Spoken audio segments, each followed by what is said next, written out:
When I first learned about the escalation unfolding along NATO's eastern flank, I realized something fundamental had shifted in global power dynamics. For decades, I've watched American policymakers operate under a dangerous illusion that the post-Cold War order could persist indefinitely through sheer military dominance and the threat of sanctions. But what's happening right now in real time along the borders of Poland, the Baltic states, and Ukraine represents the final collapse of that illusion. This isn't a surprise to anyone who understands geopolitical realism. This is the inevitable consequence of American overreach, meeting rational strategic responses from great powers that have finally decided they will no longer tolerate American hegemony on their doorstep. Picture this: NATO has expanded relentlessly eastward for 30 years. We've incorporated every former Warsaw Pact nation, every Soviet successor state that would join us. We've stationed weapons, troops, and military infrastructure closer and closer to Russia's borders. And then we act shocked, genuinely shocked, when Moscow responds with military buildups of its own. When Beijing coordinates with Moscow, when Iran deepens its strategic partnership, we've created the very crisis we now fear. And the worst part is most American officials still don't understand what they've done. Let me be precise about what's unfolding. Over the past weeks, Russia has concentrated unprecedented military forces along its western border. We're talking about mechanized divisions, air defense systems, hypersonic missile platforms, and electronic warfare capabilities that NATO hasn't seen mobilized at this scale since the Cold War. Simultaneously, China has increased naval operations in the Pacific, conducting joint exercises with Russian Pacific Fleet assets. Iran has accelerated drone and missile production with evidence of technology transfers flowing directly from Moscow. And here's the crucial part: these movements aren't isolated incidents. They're coordinated responses to a strategic environment that the United States has made increasingly hostile. The immediate crisis involves multiple flashpoints along the Ukraine border. Russian forces have positioned themselves for rapid mobilization. In the Baltic region, Russia has increased electronic warfare operations and provocative military flights near NATO airspace. In Eastern Europe, tensions have ratcheted up to levels not seen since. But this isn't primarily about territory or local conflicts anymore. This is about great power competition reaching a critical threshold where the old rules no longer apply. What makes this historically significant is the timing and the coordination.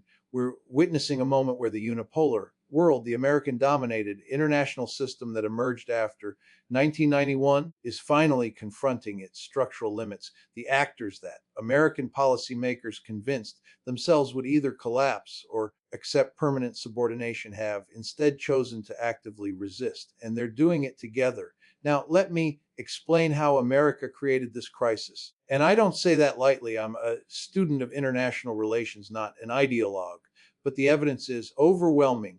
First, NATO expansion. After the Cold War ended, the rational, strategic choice would have been to create a genuine security architecture that included Russia. Instead, American policymakers, drunk on the belief that history had ended and that American dominance was permanent, decided to expand NATO eastward. One country after another joined the alliance, moving the boundary of Western military power directly against Russia's borders. By 2004, we'd incorporated the Baltic states. By 2008, we were discussing Georgia and Ukraine. This wasn't defensive. This was offensive expansion, dressed up in the language of freedom and democracy. I want to be clear, from a Russian perspective, this looked exactly like what it was: a gradual encirclement strategy designed to contain and ultimately weaken Russia as a great power. Russia tried diplomatic channels. They warned repeatedly. They proposed alternative security arrangement, and America ignored them because American policymakers believed Russia was a declining power that could be managed indefinitely. Second, sanctions. When Russia moved to protect its interests in Ukraine in 2014, America and Europe responded with comprehensive economic sanctions. The theory was elegant: weaken Russia economically, isolate it diplomatically, and eventually Moscow would capitulate. Instead, sanctions drove Russia closer to China. They accelerated Russian technological development and inter-military sectors. They convinced Russian decision makers that confrontation with The West was inevitable, so they might as well prepare for it fully. Third, regime change operations. America has spent the last 2 decades attempting to reshape the political orientation of former Soviet states.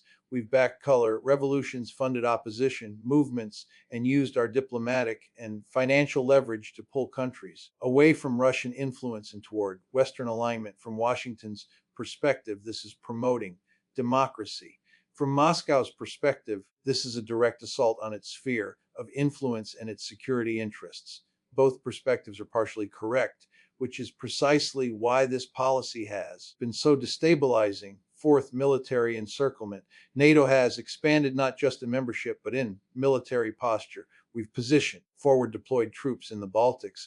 We've conducted exercises on Russia's borders. We've increased air operations near Russian airspace. We've built missile defense systems in Poland and Romania that Russia reasonably views as part of a broader nuclear containment strategy.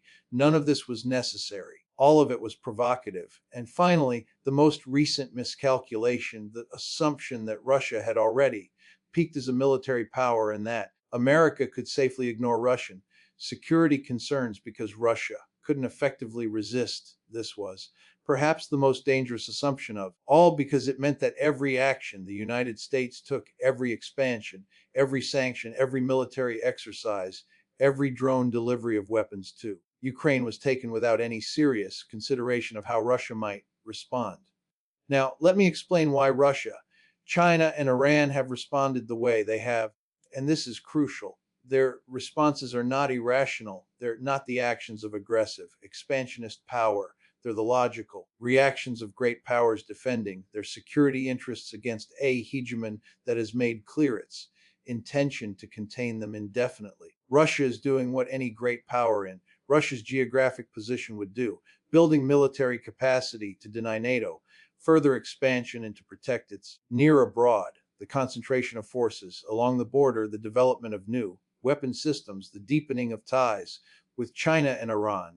These aren't aggressive moves, they're defensive adjustments to a threat environment that the United States created. China understands that if America successfully contains Russia, China is next. Beijing is watching what's happening in Europe and calculating that it needs to act now to prevent a similar encirclement strategy in Asia.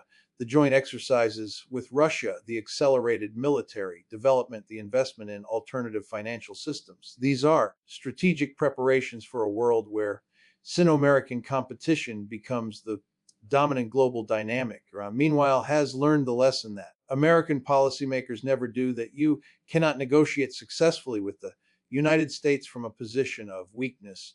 Every time Iran tried to work within the American-dominated systems, signing the nuclear deal, accepting restrictions on its military development, the United States used that compliance as an opportunity to increase pressure. So Iran has reversed course. It's building missiles, developing drones, and deepening its partnership with Russia. From Tehran's perspective, this is the only rational strategy when dealing with an adversary that uses diplomacy as a tool of containment. History is instructive here if we're willing to look honestly at it.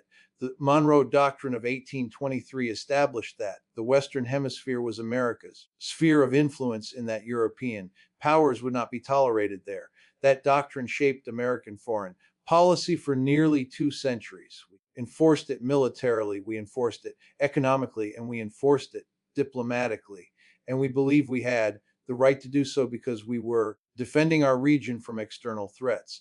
Now imagine if Europe had inverted the Monroe Doctrine. Imagine if the European Union had expanded military alliances eastward right up to Mexico's border. Imagine if Europe had conducted military exercises in Canada and funded opposition movements in American ally states. Imagine if Europe had implemented economic sanctions on the United States and assumed that America was too weak to respond effectively. We would consider that an act of war. We would mobilize our military. We would take it as an existential threat. This is precisely what America has done to Russia. We violated the geopolitical logic that governed the Cold War. containment strategy, which was to maintain clear spheres of influence and to avoid direct military competition in the other sides near abroad. We've assumed that globalization and American military dominance meant those old rules no longer applied. We were catastrophically wrong. The Cuban Missile Crisis represents the closest parallel when the Soviet Union attempted to place missiles in Cuba. We came within hours of nuclear war. Kennedy and Khrushchev eventually understood that certain red lines existed and they negotiated a resolution that respected those red lines. But America has spent the last 30 years ignoring the red lines that Russia established. And now we're shocked that Russia is willing to enforce them. Let me detail what NATO is actually facing along this eastern flank, because most Western commentators don't understand the military capabilities involved. Russia has positioned multiple air defense arrays, including the S-400 and newer S-500 systems, which can engage targets at ranges exceeding 400 kilometers. These systems fundamentally change the battlefield environment. NATO aircraft cannot operate in these zones without accepting severe losses. Simultaneously, Russia has positioned electronic warfare systems that can disrupt NATO communications, radar, and coordination networks. These aren't theoretical capabilities. They've been tested in Syria and Ukraine. Russia has also positioned hypersonic missile platforms, including the Kenhole system, which can deliver conventional warheads with extremely short warning times. The strategic implication is significant. NATO's forward bases in Poland, Romania, and the Baltics are now within range of weapon systems that cannot be reliably intercepted. This fundamentally changes the calculus of escalation. China, meanwhile, has been watching this carefully. The coordination between Russian and Chinese military forces represents a new development in great power politics. When China observes Russia can operate sophisticated air defense and electronic warfare systems effectively, it calculates what similar systems mean for China's ability to contest American dominance in the Indo-Pacific. What's happening along NATO's eastern flank represents the final visible transition from unipolarity to multipolarity. For 30 years, the United States has been the only great power capable of projecting military force globally and maintaining military superiority in every region. That world is ending. It's not collapsing dramatically. It's transitioning, and we're watching that transition occur in real time. Russia, despite its economic limitations, has developed military capabilities that can deny America air and naval superiority in Eastern Europe. China, despite remaining economically integrated with the West, has developed military capabilities that can deny America's superiority in the Western Pacific.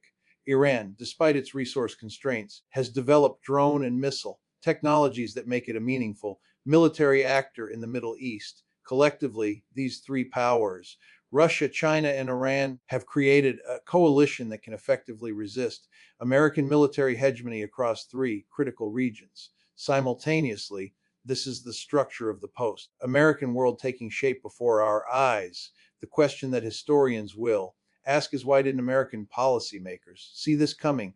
The answer lies in a particular form of strategic hubris that gripped the American foreign policy establishment after the Cold War ended.